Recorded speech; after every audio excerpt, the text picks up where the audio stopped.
Any tompo ny fahefana. Omany eo ambany masitsika ny salamo fahatelo amby zato. Andininy voalohany hatramin'ny fahadimy. Salamo fahatelo amby zato andininy voalohany hatramin'ny fahadimy. Mitsangana riavana anome voninahitra ny tompo isika. Ho aminareo ny famindrampo sy ny fiadanana avy amin'Andriamanitra iray sy Jesosy tompontsika. Hoy ny mpanao salamo: misaorany Jehovah ary fanahiko, ary izay rehetra ao tanatiko misaora ny anarany masina. Misaorany Jehovah ary fanahiko, ary aza misy adononao ny fitahiny rehetra, izay mamela ny heliko rehetra, izay manasitrana ny aretinao rehetra, izay manavitra ny anao tsy hidina ny andavaka, izay manarona famindrampo sy fiantrananao, izay mahavokisoa ny vavanao, ny fahatanoranao mody indray toy ny any ny voromahery. Amen. Hivavaka sika. Mideranao zay Andriamanitra fa mahery ny tananao mitantana anay, hahatonga anay eto an-tranonao amin'izao maraina izao. Misaotra anao izahay fa ianao koa no mampiasa ny tanam-pitiavanao, andray anay no ny famindramponao na dia mpanota tsy mendrika anonona ny anaranao azy izahay. Ary manantena indrindra ny asan'ny fanainao masina, hampahatoky anay ny famelan-keloka tonononao aminay tsirairay avy. Mbola maniry koa ny asan'ny fanainao masina ho aminay eto, mba hampianatra anay ny sitraponao avy amin'ny soratra masina izay ho vakiana. Naizanaiza tompo, misy olona mangeta hitanao, dia vokiso zavatsoa araka ny sitraponao izy. Amin'ny anaran'i Jesosy. Amen. Matio toko 9 andininy voalohany hatramin'ny fahaefatra. Matio toko 9 ny andininy voalohany hatramin'ny fahaefatra. Amin'ny anaran'ny tompo. Ary raha nidina avy teo an-tendrombohitra izy, dia nisy vahoaka betsaka nanaraka azy. Ary indro nisy boka anankiray nanatona dia niankohaka teo anatrehany ka nanao hoe: Tompoko, raha mety ianao dia mahay manadio ahy. Ary Jesosy naninditra ny tanany dia nanendry azy ka nanao hoe: mety aho, madiova ianao. Dia nadio tamin'ny apokany niaraka tamin'izay izy, ary hoy Jesosy taminy: tandremo mba tsy ilaza amin'olona na dia iray akory azy ianao, fa mandehana, misy eo ampisorona ka mitondra ny fanatitra izay nandidiny Mosesy ho vavolombelona amin'ireo. Amen. Ray masinao, manamasina anay amin'ny fahamarinana, ny teninao no fahamarinana. Amen. I Matio toko 9 andininy fahatelo riavana no ndeha hiarahantsika mandritra izao fotoana izao. Hoy ny soratra masina amin'ny anaran'i Jesosy: ary Jesosy nanindritra ny tanany dia nanendry azy ka nanao hoe: mety aho, madiova ianao. Izay tapany voalohany izay. Jesosy nanindritra ny tanany dia nanendry azy ka nanao hoe: mety aho, madiova ianao. Any tompo ny fahefana. Amin'ity andinin-tsoratra masina ity, tantara ny anatin'ny tantara nanasitranan'i Jesosy marary hoditra anankiray, no ahitana fa ny fahefana izay ao amin'i Jesosy Kristy dia fahefana mampifanatona, fahefana anehoana fahavononana anamboatra ny simba. Tsy mba tahaka an'izay fisehon'ny fahefana matetika mampisy elanelana eo amin'ny manam-pahefana sy ny ananana fahefana, ary mamotika aza indraindray entiny manam-pahefana amoretana ny eo ambany fahefany izay fahefana ananany. Zao soratra masin'izao dia ahitantsika ny fahefany ny tanan'i Jesosy, ny fanehoan'i Jesosy, ny fahefany hamonjy, ampiasany ny fahefany amin'ny fahavononana hamonjy. Ary izao soratra masin'izao koa dia ahitantsika ny fahefany ny tenin'i Jesosy. Fahefany ny tanan'i Jesosy amin'ny filazana hoe Jesosy nanindritra ny tanany. tsy niandry fanasitranana hitranga ho azy Jesosy fa nanintsitra ny tanany. Rehefa ny tompo no manintsitra ny tanany dia midika fandraisana andraikitra zany, midika fanatonana zany, fandravana elanelana. Nanatona ilay marary hoditra hoy ny eo amin'ny 5:2 fa Jesosy nanintsitra ny tanany, nanatona azy dia niteny. Ao amin'ny soratra masina rehefa ny tanan'Andriamanitra dia endriky ny fahefana miasa sy manavitra. Raha nanavitra ny zanak'Israely tamin'ny fanandevozany Egyptiana, Andriamanitra dia indrindra izy eo amin'ny Exodosy 9:9 manao hoe amin'ny anaran'ny Tompo: sandry ahintitra sy fitsarana lehibe no amonjeko anareo. Sandry ahintitra sy fitsarana lehibe no amonjeko anareo. Exodosy 9:1. Ao amin'ny Isaia 1:210 dia hoy ny Tompo amin'ny alalan'ny mpaminany: aza matahotra, mampahery anao sady mamonjy anao aho, eny mitantana anao amin'ny tanana ankavanany fahamarinako aho. Aza matahotra, mampahery anao sady mamonjy anao aho, eny mitantana anao amin'ny tanana ankavanany fahamarinako aho. Tsy niova izany tanana izany ry havana ao amin'i Jesosy Kristy.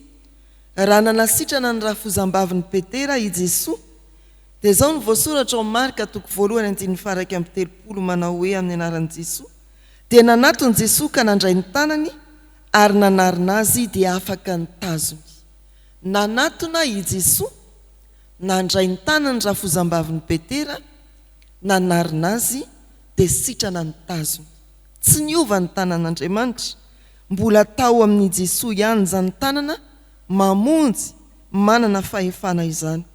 Ny Luka 7:4-5 raha namerina ny zanaky ny mpitondra tena i Jesosy dia voalaza koa ny hoe: dia nanatona i Jesosy ka nanendry ny trano vorona.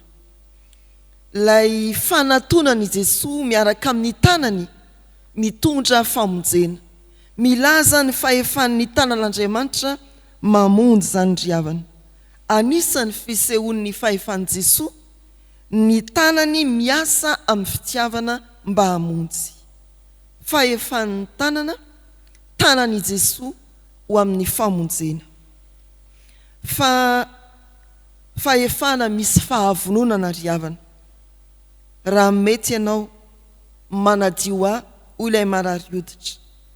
Hoy Jesosy rehefa nanintsitra ny tanany izy dia niteny nanao hoe: mety aho. Fahefana misy fahavononana. Jesosy dia tsy hoe afaka manasitrana fotsiny, fa nasehony ny fahavononana anasitrana. Mety aho. Dia tena hoe manambara fo feno fitiavana, manakaiky sady vonina hiasa mba hamonjy i Jesosy eto. Mbola ao amin'ny soratra masina ihany sika no hanazava izany ao amin'ny Testamenta taloha. Andriamanitra mihitsy ny faly hamonjy ao amin'ny Salamo 5:7-5 dia hoy ny soratra masina: inty aho tonga, hanao ny sitraponao Andriamanitra ao ny sitrako. Fahavononana hamonjy. Ao amin'ny Ezekela 5:7-7 dia ny Tompo miteny manao hoe: mo sitrako akory va, ny hahafatesan'ny ratsy fanahy, tsy nialany amin'ny lalany mba ho velona izy. Fahavononan'ny Tompo mba hamonjy ny olomeloko zany. Ary mbola mafisiny zany ao amin'i Jesosy Kristy, fanehony fahavononana hamonjy, dia nanintsitra ny tanany izy ka nanendry ady sady nanao hoe: mety aho madiovy ianao. Miverina ao amin'ny Luka 5:17 izao perikopa manoloana antsika izao. Ao amin'ny Timoty 2:2-4 izay tia ny olona rehetra ho vonjena ka ho tonga amin'ny fahalalana ny marina. Jesosy tia ny olona rehetra ho vonjena mba ho tonga amin'ny fahalalana ny marina. Fahefana misy fahavononana hamonjy hanao zavatra. Fa izao misy manana fahefana fa mangatakandro amin'ny adidiny. Misy manana fahefana fa tsy vonimbonina anatanteraka ny andraikiny amin'ny manam-pahefana azy mbola mampiandry. Fahefan'ny mpanao sonia izy tsika ny tsefatratra virena rapitso ravaka pitsondray. Fa ny tompo manana ny fahefana dia maneho ny fahavononany mety aho. Manana fahefana i Jesoa ary vonona tsy misy atakandro izy ampiasa zany fahefana zany ho amin'ny famonjena antsika. Fa ny fahatelo ry havana dia fahefana amin'ny alalan'ny teny. Ny tompo tsy niteny fotsiny hoe mety aho, fa nametraka baiko izy manao hoe madiova ianao. Fahefan'ny tanana, fanehoana fahavononana, ampiasa ny fahefana ombany ny fahefan'ny teny. Tsy fanambarana ankapobeny hoe madiodiova eo e, fa teny manan-kery feno fahefana ry havana no nitenen'ny tompo manao hoe madiova ianao. Ny teniny dia tsy mitovy amin'ny tenin'olombelona. Ny teniny dia teny manan-kery, teny manova, na teny tsy miova aza dia teny manova. Ny teniny dia manadio, manarina, manome fiainana. Hoy ny Salamo 7:7 amin'ny anaran'ny tompo, fa izy no ny teny dia ary zany, mampatsiahy indrindra ny asa-pahariana tamin'ny alalan'ny teny nataon'Andriamanitra any amin'ny Genesis 1. Manao hoe misy dia nisy zany. Izy no ny teny dia ary zany. Ao amin'ny Isaia 5:12 izay hainy maro tsenjery dia manao hoe amin'ny anaran'ny tompo, tahaka izany ny teniko izay aloky ny vavako, tsy hiverina amiko foana raha tsy efa nahatanteraka ny nampanirahako azy. Ny teny manana fahefana. Ary hoy koa ny Hebreo 4:2, velona sy mahery ny tenin'Andriamanitra. Ny Jaona 5:7, efa madio raha teo ianareo no ny teny izay nolazaiko taminareo. Manam-pahefana amin'ny alalan'ny teny Jesosy Kristy. Miteny izy dia manan-kery ary miasa izany teny zany. Misy manana fahefana fa tsy sasatra manao teny mandratra, teny mandatsy, teny manivaiva ny olona eo ambany fiadidiny. Fa Jesosy tsy zany. Ny teniny dia ambarany amin'ny fahefana, hitondra famonjena, hanadio, hampahery ireo olona mila vonjy. Teny tokana avy amin'ny Jesosy no mahavonjy, teny feno fahefana. Ny fendriavana dia ny hoe Jesosy Kristy ny tompo manana ny fahefana amin'ny tanany, amin'ny alalan'ny fanatonana anao, haninjitra ny tanany izy hitondra famonjena. Maneho fahavononana amin'ny fony feno fitiavana izy, mety aho, ary manonona teny manan-kery, hitondra fanadiovana, hitondra fanasitranana, hitondra fanarenana, fahefan'ny teniny.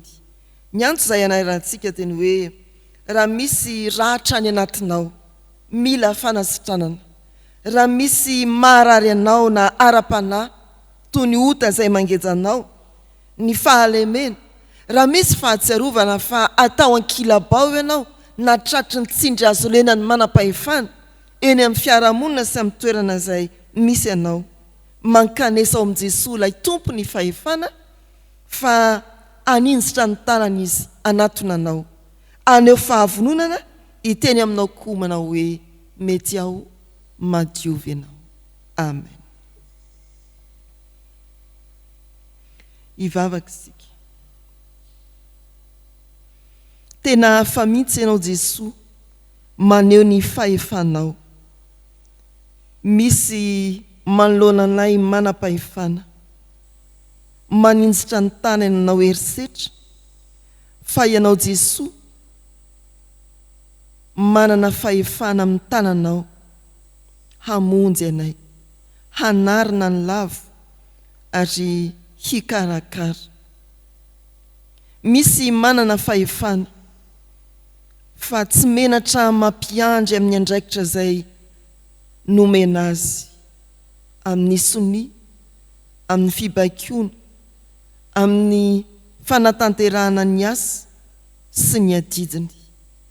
Fa ay ianao Jesosy, tsy mba mangatakandro fa vonina ampiasa ny fahefanao amin'ny olona rehetra, amin'ny trangan-javatra rehetra, ny vavanay miteny tokoa no ela. Misy manana fahefana maherisetra amin'ny teny ka mankarary ny manodidina azy. Fa ay ianao Jesosy, manana fahefana amin'ny teny, manadio, manasitrana, manarina anay. Misaotra Tompo mamela anay andre ny teninao, ary ndreto izay mankeo aminao tokoa, mba hatony amin'ny tananao mitondra famonjena, mba anehoy fahavononana feno ampitiavana, mba hanarina ary ataovy manan-kery aminay ny teninao. Diovy tokoa izahay amin'izay mety ratram-po mahazo anay, amin'ny aretina mampanaintaina anay, amin'ny ota mbola mangeja anay, amin'ny fahalemena mampahamenatra anay. Diovy izahay amin'izay rehetra loto mirakitapisaka aminay, ny amin'ny firenenay, ny amin'ny fiangonanao.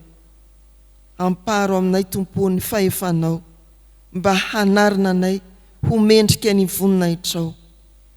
Dia mametraka eo ampelatananao ny tontolo andronay indray Tompo, ary ho tsapanay ane, fa fahefanao no mitondra anay, fahefanao no miaraka aminay, ka ahery izahay.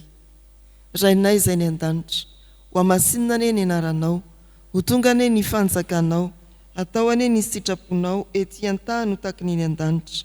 Meo anay an'io izay anona sahazao anay, ary mamela ny elokay taky namelanay izay meloka taminay. Aza mitondra anay amin'ny fakapanahy, manafahanay amin'ny ratsy, anao ny fanjakana sy ny hery ary ny voninahitra mandrakizay. Amen. Raisoa amin'ny finoana ho tanteraka aminareo ny tsodrano atolotra amin'ny anaran'ny Tompo. Aza matahotra ianao fa momba anao aho, ary aza merikerika foana fa izao no Andriamanitrao. Mampahery anao sady mamonjy anao, eny mitantana anao amin'ny tanana kavana ny fahamarinako ao. Amen.